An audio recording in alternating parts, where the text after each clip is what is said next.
It's okay if you say hurtful things. You don't know me and I don't know you, but I still choose to send you love, peace, and prayers for healing. Ito ang tugon ng kapatid ni Dennis Padilla na si Jean Padilla sa mga pasabog sa kanya at sa kanayang kapatid na si Dennis ni Marjorie Barreto.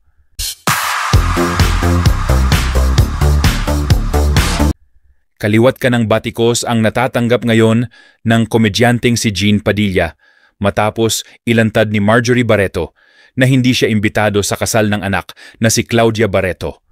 Ito'y sa gitna na rin ng ginagawa niyang pagtatanggol sa kapatid na si Dennis Padilla na feeling na bastos sa kasal mismo ng kanyang anak kay Basti Lorenzo kamakailan. Sa kanyang Instagram post noong Miyerkules Abril 9, ibinahagi ni Jean ang pagkadismaya dahil noon lang daw siya nakasaksi ng kasal na ang tatay ng bride ay guest lamang. Binatikos niya rin ang pagpapalaki ni Marjorie sa mga anak na tila di na ginalang ang kanilang amang si Dennis Padilla. Pero matapos ngang magsalita ni Marjorie Barreto sa vlog ni OG Diaz na hindi naman pala invited ang komedyante sa kasal ni Claudia, sabi pa ni Marjorie, "Ano ba ang nirarant mo, Jean? First thing first, no offense. You were not invited to the wedding. Si Mama, my ex-mother-in-law lang, at si Dennis. Imbes na pinahinahon mo yung kapatid mo, ginagatungan mo pa eh.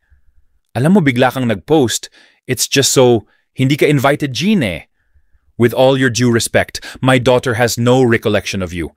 Wala kayong naging relasyon," ani Marjorie. Kaya naman bugbog sarado at naging laughing stock ng mga netizens ngayon ang kapatid ni Dennis Padilla na si Jean Padilla dahil hindi naman pala siya imbitado sa kasal ng pamangking si Claudia Barreto kay Basti Lorenzo, pero kung makakomment ay akala mo kung sino. Sa kanyang Instagram account, sinagot ni Jean ang mga naging pahayag ni Marjorie. Aniya, "It's okay if you say hurtful things. You don't know me and I don't know you, but I still choose to send you love, peace, and prayers for healing."